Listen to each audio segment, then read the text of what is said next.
Salam and good evening to our guests in Kabul, and good day to our audience wherever you may be around the globe. I am Omar Samad, your host and moderator for the next hour or so for this exclusive virtual panel put together by the Afghanistan Institute for Strategic Studies, the AISS, as part of their 9th round of the Herat Security Dialogue series.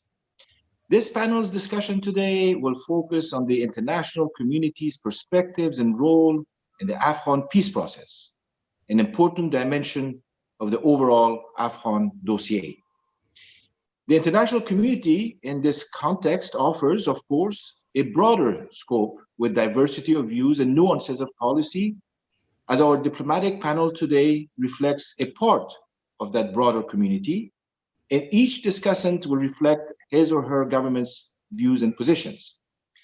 AISS has made a remarkable effort to reflect other stakeholder views as well as part of other panels during this 9th HSD round. And we hope that all of you can follow those as well.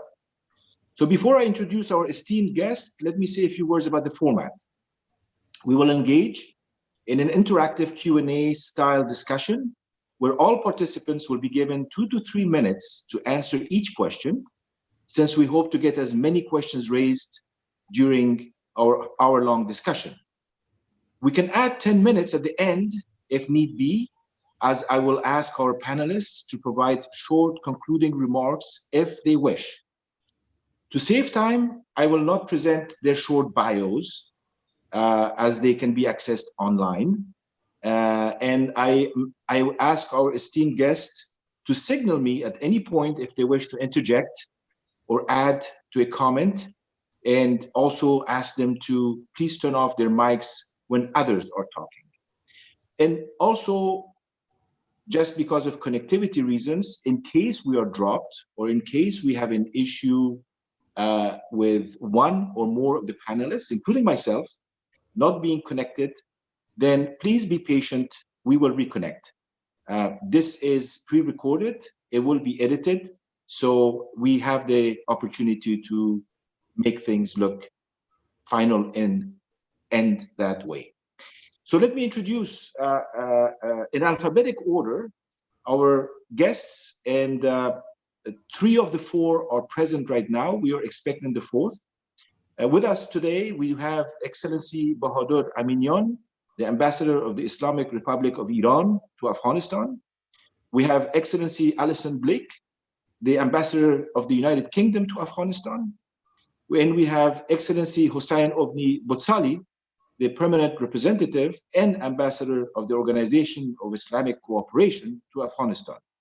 We are expecting soon, hopefully, Excellency Ambassador Zhirnov of the Russian Federation. Dear guests, welcome.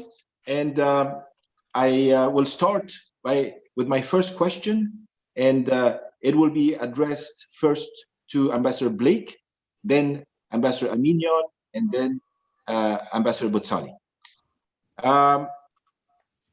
Ambassador Blake, with so many stakeholders, domestic and international, regarding Afghanistan, engaged in this complex attempt to end a war and aim for peace, as claimed by so many, and also realizing there are a set of lessons learned from the past 20 years, the past 40 years.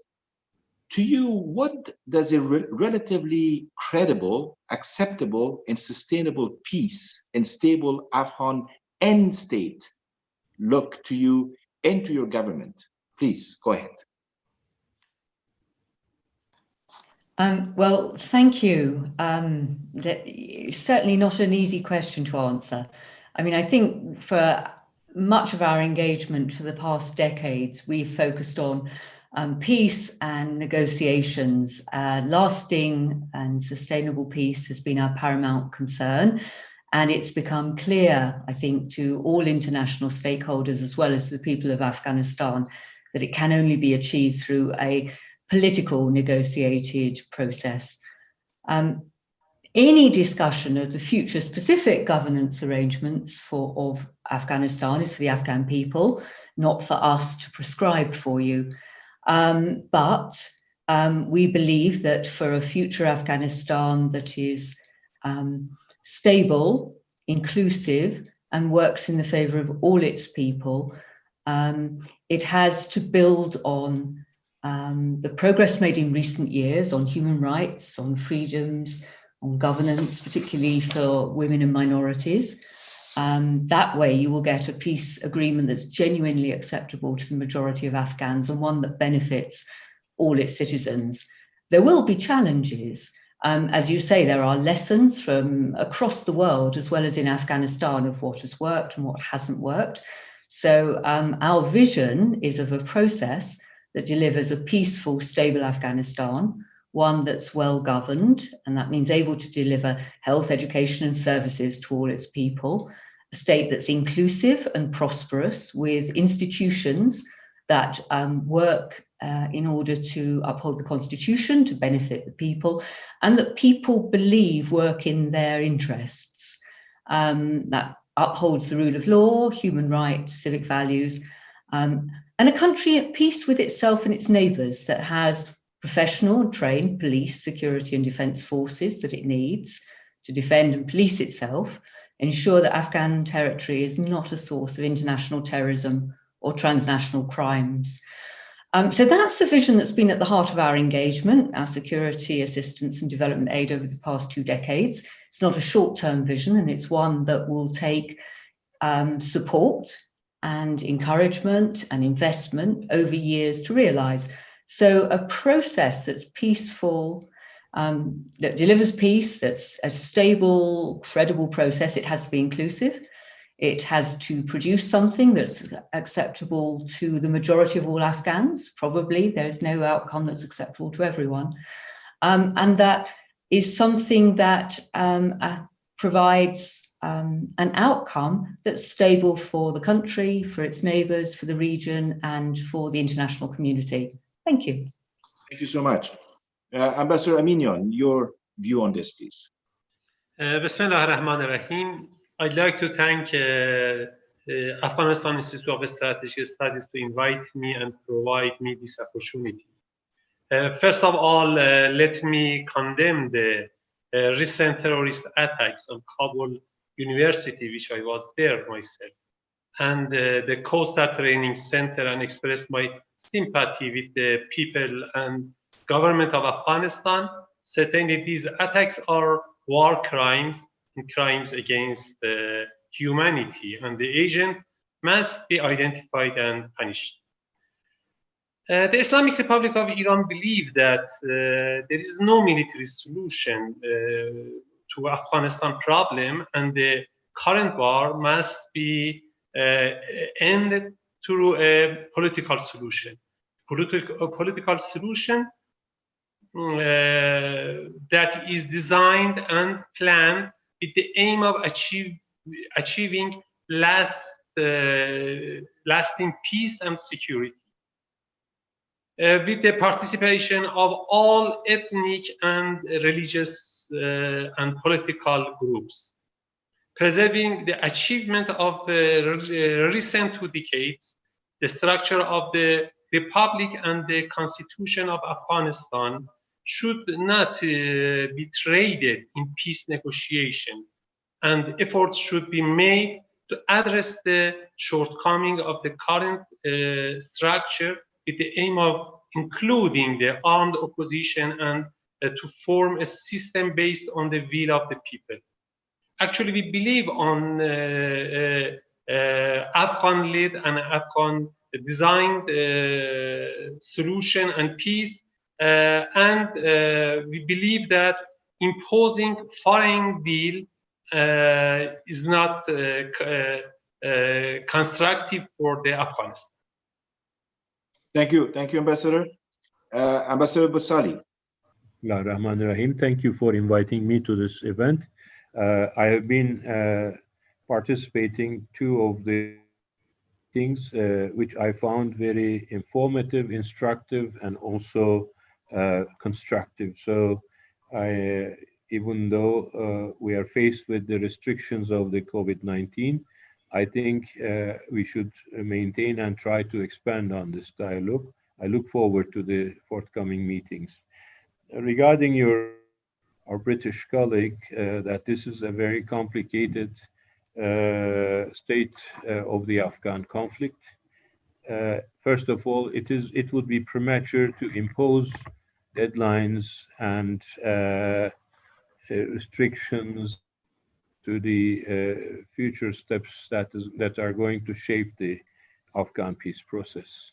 I also carefully noted the remarks of inclusivity and self leadership of the peace process sounded voiced by Ambassador of Iran.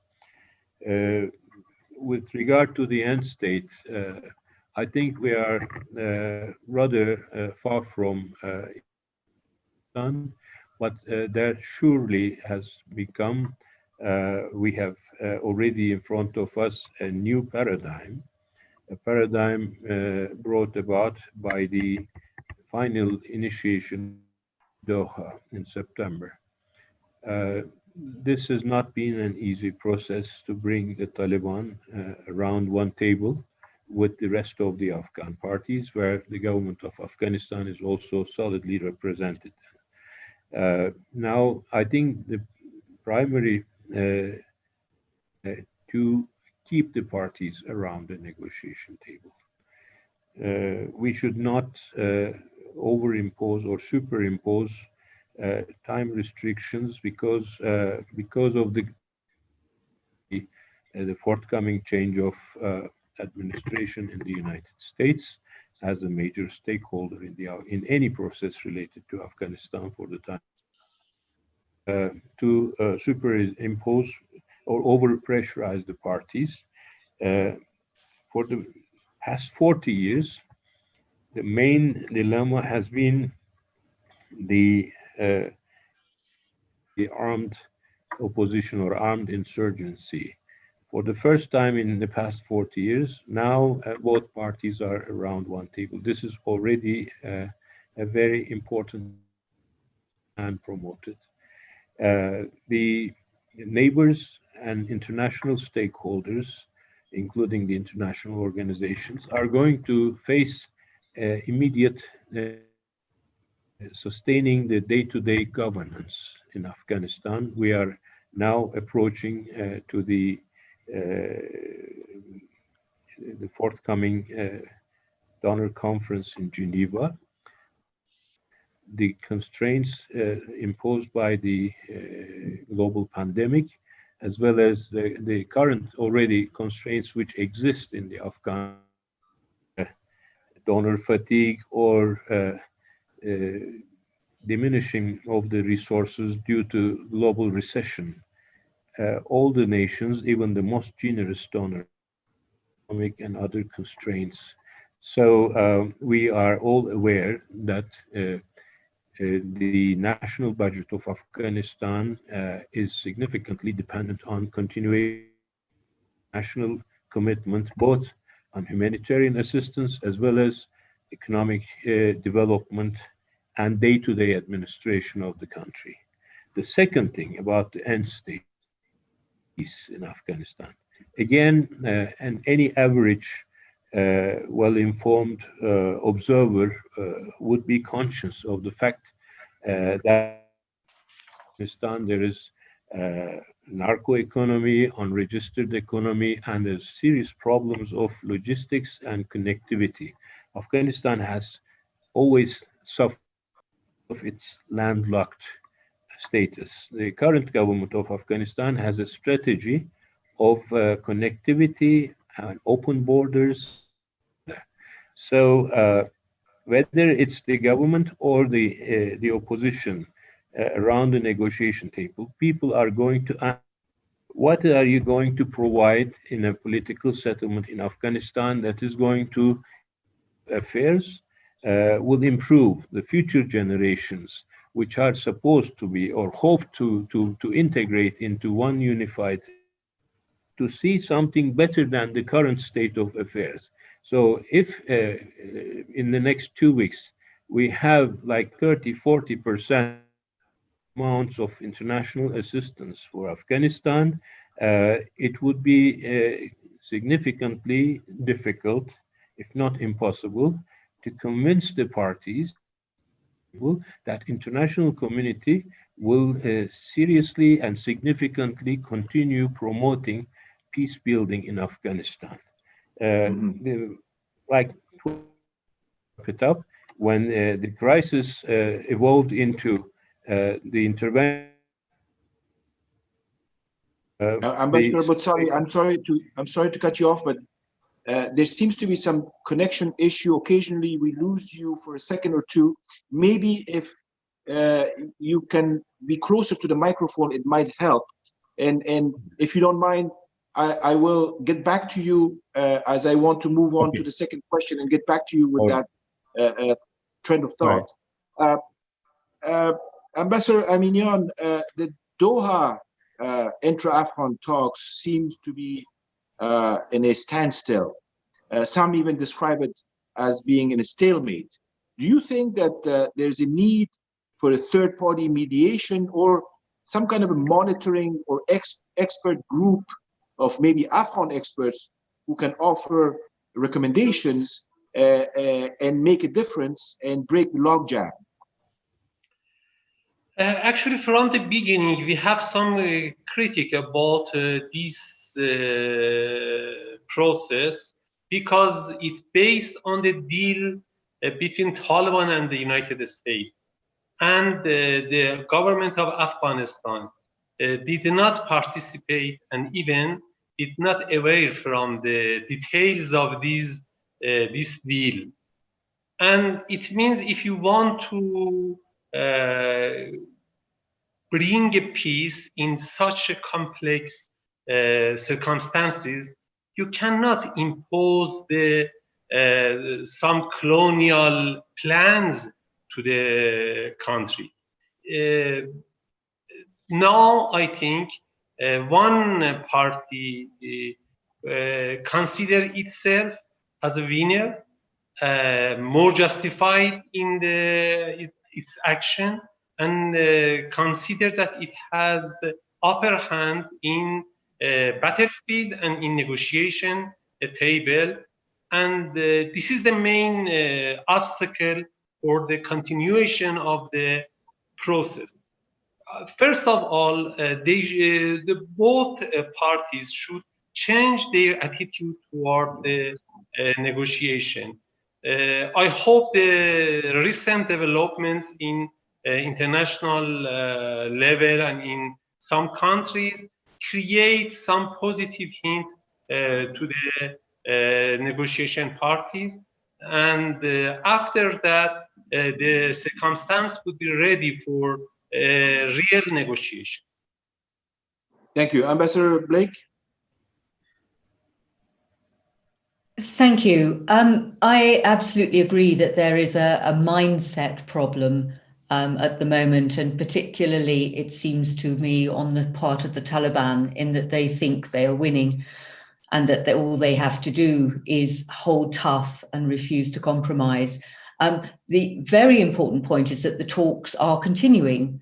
The agreement between the US and the Taliban in February and the declaration with the Afghan government at the same time created the path that eventually led to talks. I think it's important not to underestimate the significance of the fact that the two sides are talking directly to each other. I was skeptical of the idea that the talks would start and there would be agreement on almost anything within a few weeks. Trust needs to be built, and I'm hopeful that the experience the parties have of trying to find a way to agree on the modalities, the code of conduct, and the basis for the talks open the way for discussion on substance. That said, the continuing Taliban offensive, the levels of violence, make it no easier to build that trust, and the process is going to take a long time. And I think it's important that those of us who support the political process as the only way to resolve the conflict don't talk up the difficulties or sort of undermine the fact that this is a big step.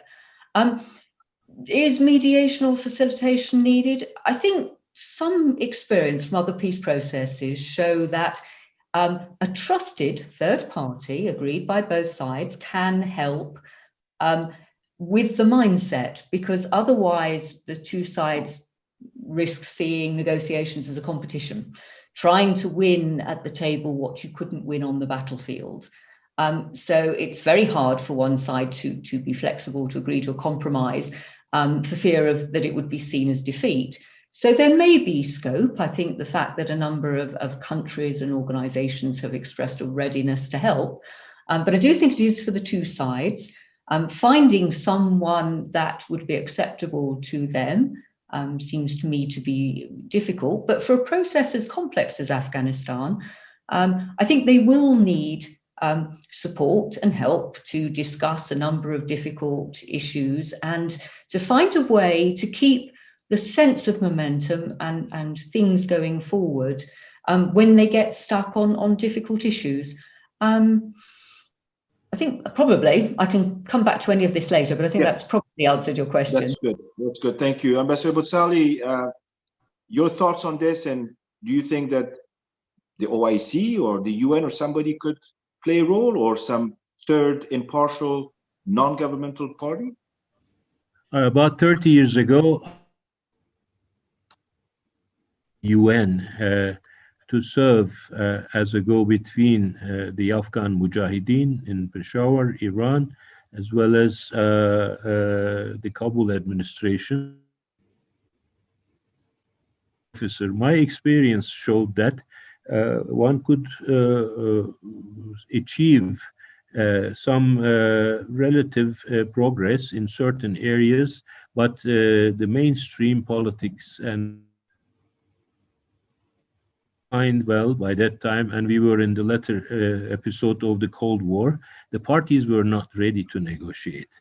But now that the parties are sitting around one table, the idea of a facilitator could become interesting, but we have taken a lot of pain to convince everybody that these talks will have to be Afghan.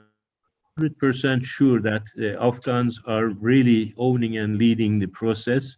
Once we reach that phase, I think those countries and who may be mutually trustworthy, who can speak with all the protagonists. We keep hearing that there is nowadays a contact are not entering into the negotiation room, but who are exercising their constructive influence, trying to overcome the few on the framework and principles and procedures of the talks. I believe for the time being, international community would external influence, whatever can be mobilized. On my own part, my organization, the OIC Secretary General, was invited to the inaugural session, and he made it very clear that OIC would like to see a negotiated political settlement led. Has been a Muslim Scholars Conference hosted and promoted by the OIC, which also came with a very strong appeal to all the parties. And we have conference, the 47th annual session of the OIC Council of Foreign Ministers, which I am sure is going to come up with a very constructive resolution. Thank you. Thank you. Ambassador Boutsali, I will continue with you on this issue of the talks, the issue also relating to how to reduce losses. And there are all these different terms that are being used by different stakeholders. Some stress on reduction in violence, others ask for a humanitarian ceasefire, and then there are those who advocate for a comprehensive ceasefire.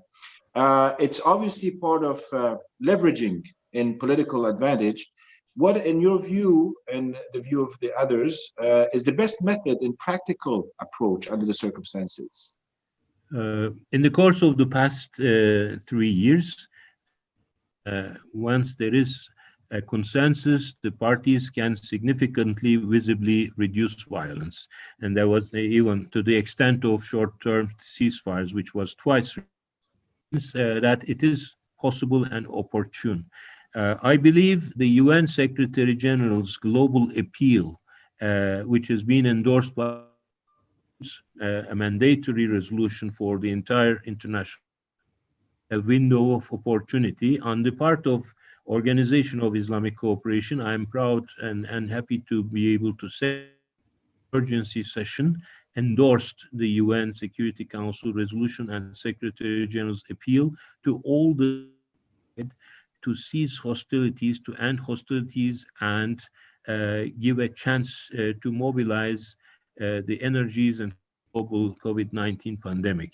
This, I believe, should be a model window for Afghanistan also to prevail over political arguments that Afghanistan, both the government and the areas which are contested or controlled by the Taliban, they suffer, need a more peaceful and less violent environment to be able to effectively implement. On the top of it, we have an ongoing or in the initial phases of a peace process. I believe any and every responsible state need to focus on it and convey the messages repeatedly with patience. I recommend strategic in Afghanistan. Strategic patience. Thank you, Ambassador Aminian. Your view on what's the best course for reducing violence? You know, the peace is the nostalgia of the people of Afghanistan, and even the nostalgia of the region, the whole region. And we have no any other choice. We should support the peace process and the inter-Afghan negotiation is the best solution. But as I mentioned, and Ambassador mentioned too, the first of all, we should change our mindset and reach to this point that the violence is not the solution, and you cannot reach to your ends by adding the level of the violence. We ask from all parties to not imposing their own demands and their own interests to the both parties, and we believe that we support the multilateral solution and the capacity of the countries in the region to advance the Afghan peace process must be used. And we support the United Nations more role in this process, and the United Nations must play a more effective role than in the past. I think after all of these introductory issues, this is the Afghan people which should decide about their future, and all parties, including Taliban, should consider themselves as a part of the system and part of this solution. Thank you, Ambassador Blake. I very much agree. My government, the UK government, we here in Kabul have echoed the UN Secretary General's calls for a humanitarian ceasefire around the world, including in Afghanistan, in the light of the devastating global pandemic. And this is just exacerbating the humanitarian crisis in the country. We hear every day, no one can be here and be left unmoved by the cries of the Afghan people at their suffering and that they want peace. The human cost of the violence from the conflict is appalling, and an immediate reduction in violence should happen. It's quite clear from the UNAMA civilian casualties report that currently the majority of the attacks causing most of the largest number of civilian deaths and injuries is from Taliban offensive. Violence rates are high. So we could call it a humanitarian ceasefire. We could call it a reduction in violence to nothing. I think it should be reduced to nothing so that it stops. in order to give the people space to hope, to rebuild their lives, and to build confidence and trust between the parties. The peace talks have begun, I think, because people have accepted that the only way to a peaceful settlement is going to be at the negotiating table, that it can't be done through conflict. And so to find a fully fledged conflict raging while the two teams are talking to each other in Doha, is hardly creating an environment conducive to peace. And the climate of violence that is being created allows other international terrorist groups, ISIS, ISKP, to operate here. So it may well be, and the experience of other conflicts is that sometimes a ceasefire, a formal ceasefire with destruction of weapons and disarmament, comes right at the end. But the cessation of hostilities, the stopping of the violence, has to start. And talking while fighting is a bad strategy if the aim is to get the whole of the country able to reconcile behind a political process. So, I think alongside, in the meantime, we have to try and keep services going, try and keep support going to the people, and try to keep their hope and support for the peace process alive at a time when it must be discouraging. And last point, really important that the voices of the victims and those who've suffered are heard in the peace process, and that there is a genuine attempt to hold perpetrators to account. You can't buy, there's a sequencing point, but you can't buy peace if you sell out on the idea of the rule of law and justice. Right. Thank you. Ambassador Aminian, I will move to the next topic of allegations that the Taliban continue to have ties with Al-Qaeda. Just today, there were reports that 2 Al-Qaeda operatives were killed in Farah province.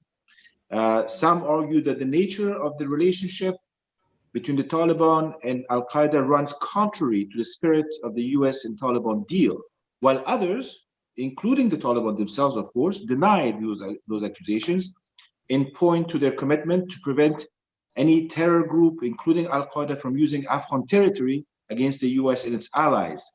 Is this, in your opinion, a matter of interpretation and semantics? Is it a real breach, or do we not know enough about this issue? Actually, we are really worried about the presence of the all terrorist group in Afghanistan. You know, Afghanistan is the neighbor of Iran, and all of the developments here has a side effect on Iran.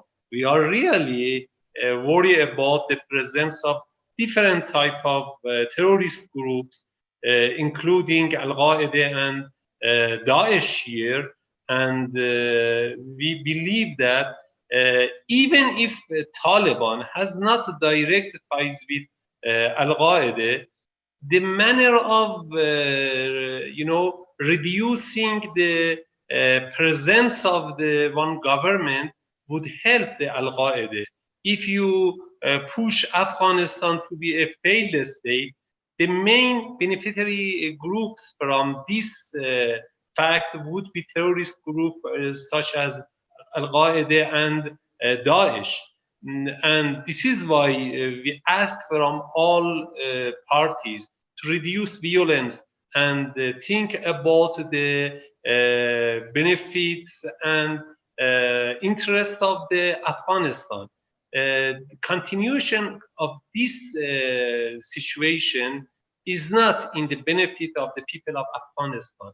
If you push Afghanistan to be a failed state, and I want to add, if you reduce the presence of the government, you would help to the terrorist group. I want to add one thing more, and this is the drug trafficking, which we again lose a lot about this issue. You know, during past decades, the amount of drug and opium which produced in Afghanistan is increased in a very non-believable rate. And we as the first neighbor, we are the party which should pay the cost, not only for the terrorist activities, but for the drug trafficking. We are the first country which should pay. And I want to add another issue, and this is the immigration. We have more than 3.5 million immigrants from Afghanistan. It means all of these issues, we as the first neighbor should pay the cost, but we are not alone. All of these issues would be in the cost of other countries, for the Turkey, for the Europe. Europe should pay for the terrorist groups. Europe should pay for the drugs trafficking. Europe should pay for the immigration. And all of our interests show us that we should ask from all parties in Afghanistan, please sit and talk and solve your problem through the peaceful means. Thank you. Ambassador Blake, your views on the allegations of Al-Qaeda-Taliban ties?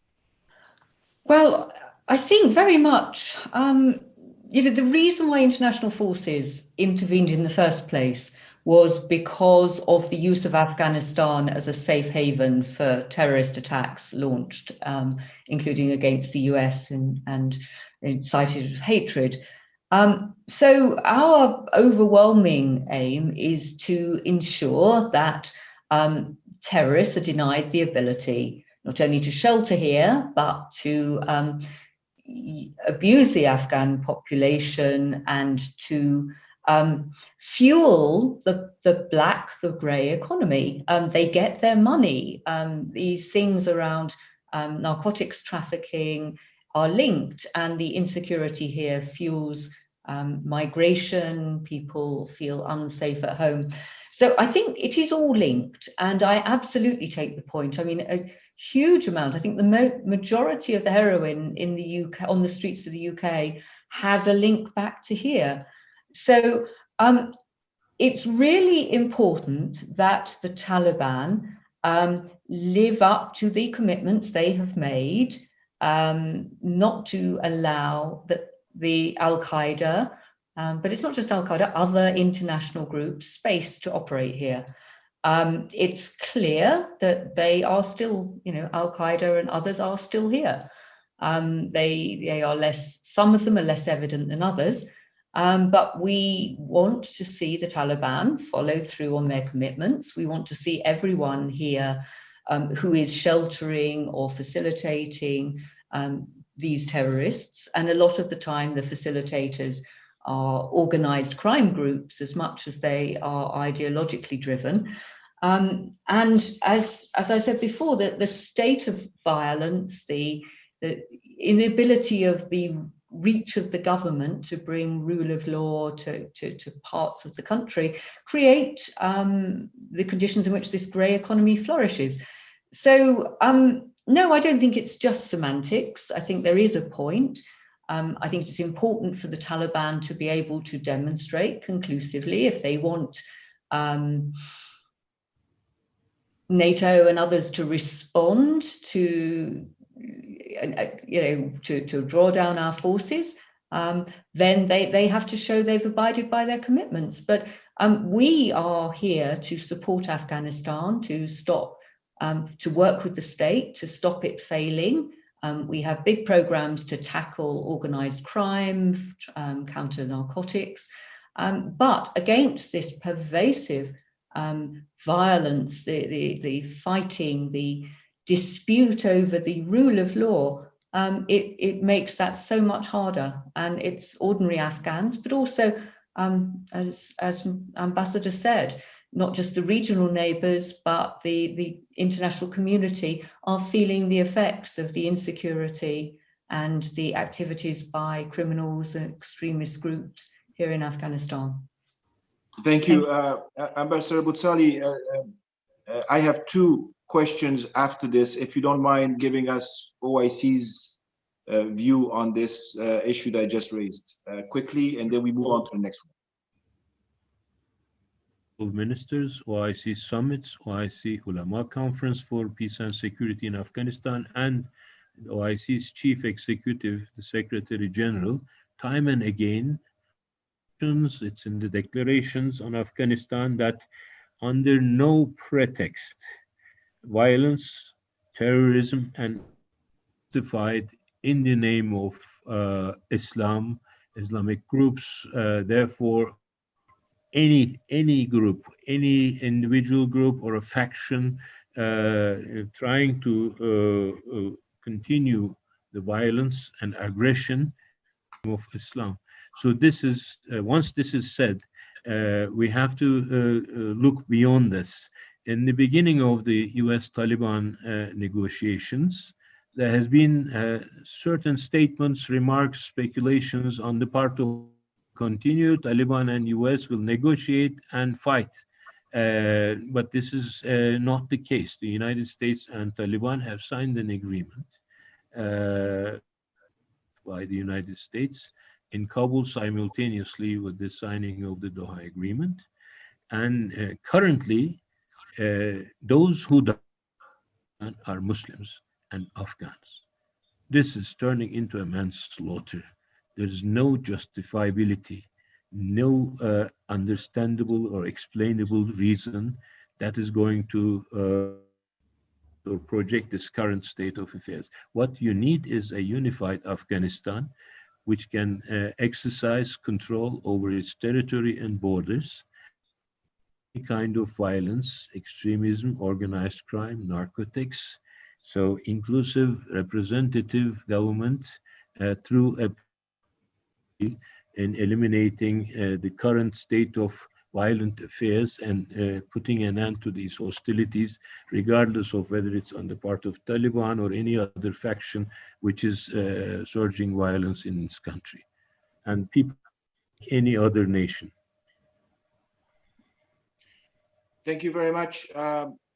I hope you can hear me because I lost your audio. But let me go. Let me move to the United States and to the town where I am right now. As you know, there was an election and there's a president-elect who has been asked to re-engage with the world and repair the world in a way. I would like to ask Ambassador Blake first, what changes does your government foresee or expect in the US strategy on Afghanistan? And number two, what is your government's expectation from a Biden administration on Afghan policy? If you don't mind, please.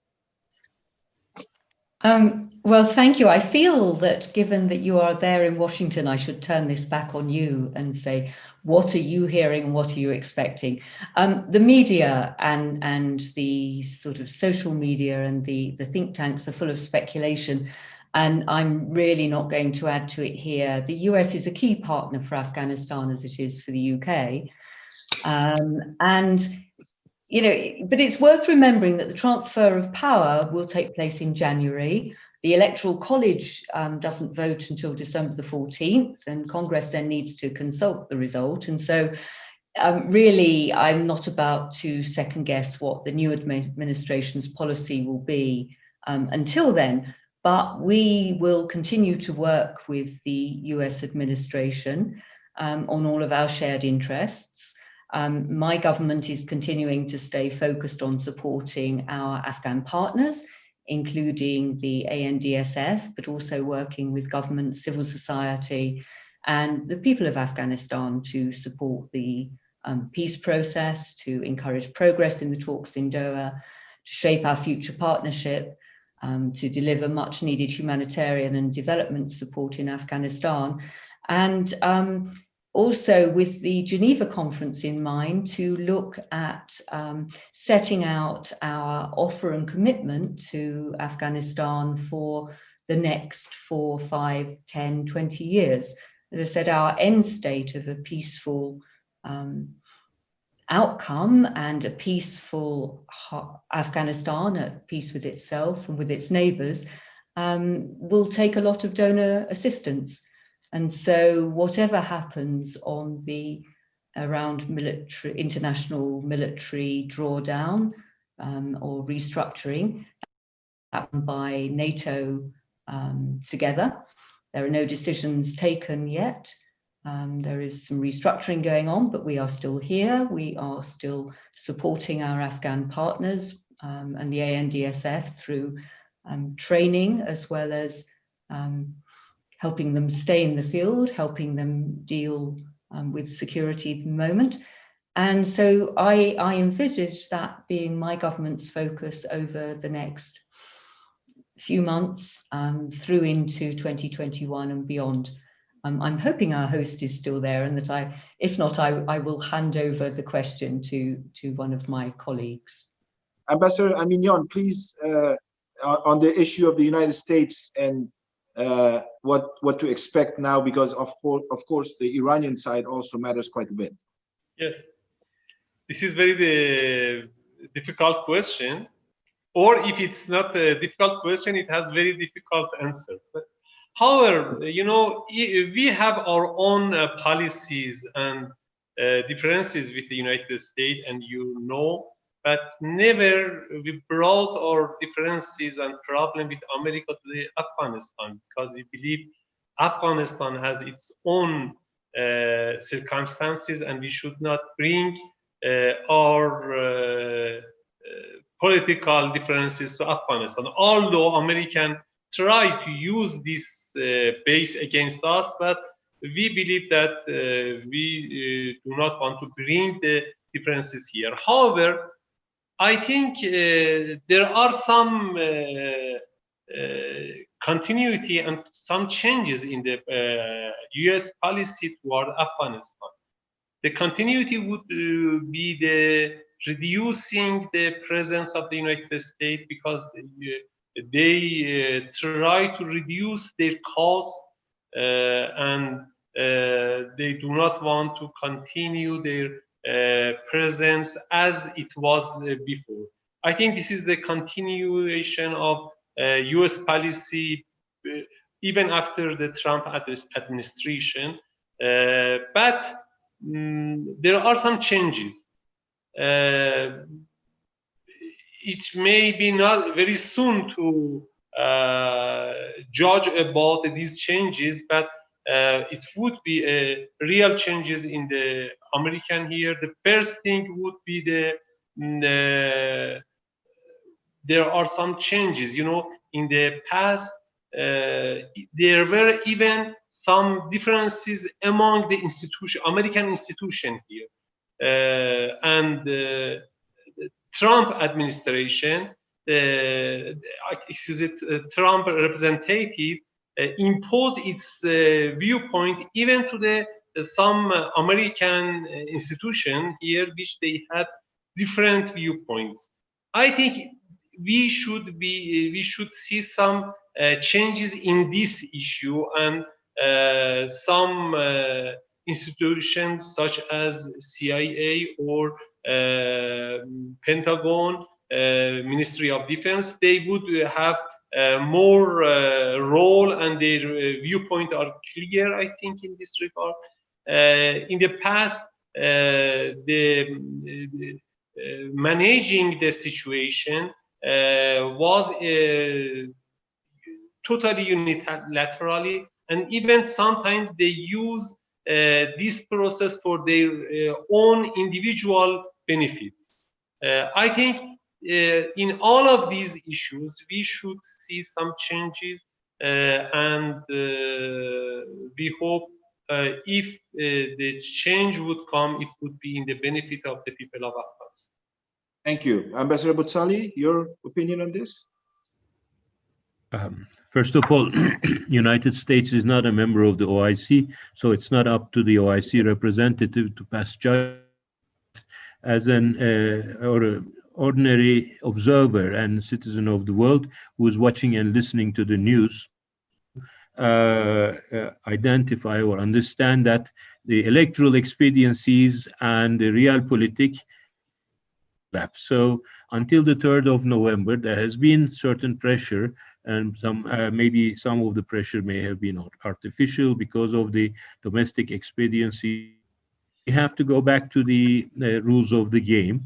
And the basic rule, I was expecting the NATO civilian representative 2015. NATO is no longer engaged in combat operations in Afghanistan. It is consolidation and improvement of Afghanistan's defensive law and order, important paradigm change in the Afghan conflict and its history. The Trump administration, when I came to Kabul in the beginning of 2018, year of the Trump administration, that has been a Southeast Asia policy review, the troop levels, etc. But since then, we had the US-Taliban negotiations agreement, significantly reduced the level of its military presence in Afghanistan, and on the part of the coalition as well as the United States, they are determined, they stand determined to leave Afghanistan on a conditions-based perspective. The 12th July 2018 NATO summit, there has been a commitment on the part of all NATO members supporting Afghanistan's security establishment until 2024. So if the forward, definitely there will be room for additional, no doubt on the determination of the parties to move ahead with these kind of things. I remember one of my statements in a London conference of said that it took the British nation 8 centuries to reach where they are in terms of democracy, state building, from datum. Definitely in the 21st century, we don't have to wait for centuries, not even decades, but we're talking about 40 years of conflict. We're talking about the geopolitical of the Cold War, and Afghanistan is the last fortress of the Cold War, or you may call it the last remnant of the Cold War. My earlier statement, we should look at things with strategic patience, and I'm hopeful. Thank you. My last question, and I will go to you, Ambassador Botsali, again. You, all three of you are in Kabul. You realize that the country and its people are sort of caught between a rock and a hard place, resulting in very high casualty rates, despair, and also a loss of hope and even some sovereignty. And then on one side, we hear about the fact that we need to be flexible and we need to compromise. On the other hand, we feel that things are imposed on the country and that there are even spoiler activities. So as diplomats working there, how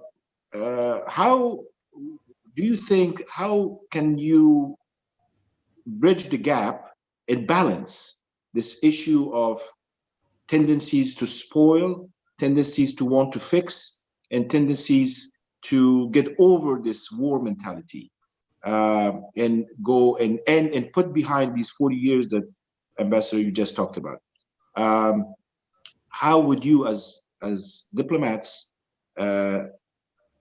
provide a prescription to an Afghan who is caught in a very difficult situation?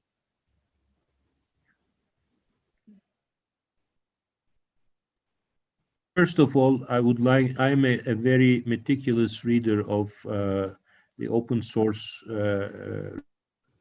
developments vis-a-vis the security sector. And in that sense, I find the United Nations, the UNAMA periodical reports on the security and violence and casualties, civilian casualties in. So we are witnessing in the past 3 months a significant escalation in terms of attacks and sporadic violence. I believe in the beginning of 2020, to the lowest level of civilian casualties in the course of the last 9 or 10 years that the UN records of these casualties. The current state of violence is unfortunate, and OIC has been very vocal, read out more than 20 statements by the Secretary General of the OIC, recommendations by individual member states. Remember, 5 of Afghanistan's 6 members are OIC members. So I heard we need to mobilize all consensus to be more supportive and more effective, more influential in promoting peace in crisis, and to keep the parties around the negotiating table and encourage all Afghans to seriously move forward. If it is echoed sufficiently and loudly enough, I believe Afghans will start. On my part and in the name of the OIC Secretary General, I can say that we are going advocacy and promotion of peace. What we can do politically, the essential mission is on the high time for all of the Afghans and their leaders, their communities, to step aside the national interest ahead of their individual or group interest. Provided by inter-Afghan talks should not be individually and as a group for every stakeholder who claims that they support the forefront and be more active. Thank you very much. Thank you, Ambassador. Unfortunately, at times we've had a connectivity issue, but we've tried to keep up with what you're saying and get the essence of your statement. Ambassador Aminian, your last words on my question. Actually, we are living in very complex situation in Afghanistan now, and both sides consider themselves as the representative of the people and both talk in the name of the people of Afghanistan. But the continuation of this situation and continuation of use of violence is not in the benefit of the people, and the main loser of this situation would be the people of the Afghanistan. Both sides should reach to this conclusion, and if they accept this and they not rely on the foreign analysis, foreign support, foreign deals, they would reach to this conclusion that we should sit and talk with each other, and we should negotiate with each other. It's not would happen in a one night. That's true. We need this process would be time-based, and it take a long time for both sides. But even for the beginning, in the introductory phase, they should change their behavior. Unfortunately, till now, after weeks of beginning of the negotiation, we do not reach to any tangible results, and this is return to what they perceive themselves, what's their mindset, and they should change their attitude. I think this is the first. We have no any other choice. Their attitude, both sides, both parties, especially the party who use the violence more, they should change, and we should help them to change their attitude toward the situation. I think if all countries, especially the neighbors, participate in this process, and if United Nations get more role in this process, it would help for both parties. And both parties should reach to this conclusion that violence and use the military as a leverage for the negotiation would not in the help of them. This is the issue which international community should tell them, and they should reach to this conclusion. Thank you so much, Ambassador Blake. Your last concluding remarks on this? Yes, we need to help the people of Afghanistan keep hope alive, keep confidence in the process and in the future alive.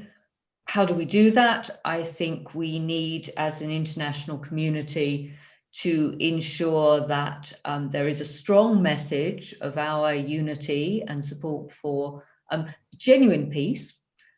We should continue to call, to demand that those behind the violence stop the violence.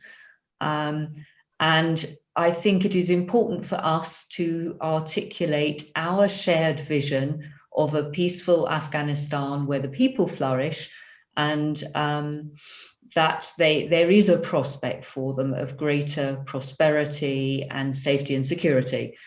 The wreckers need to hear a unified message from the neighbors, from the international community, that they have no future, that we will continue to bear down on terrorists and spoilers, that the only way in which Afghanistan will be united and reconciled is through a political process, not through a violent process.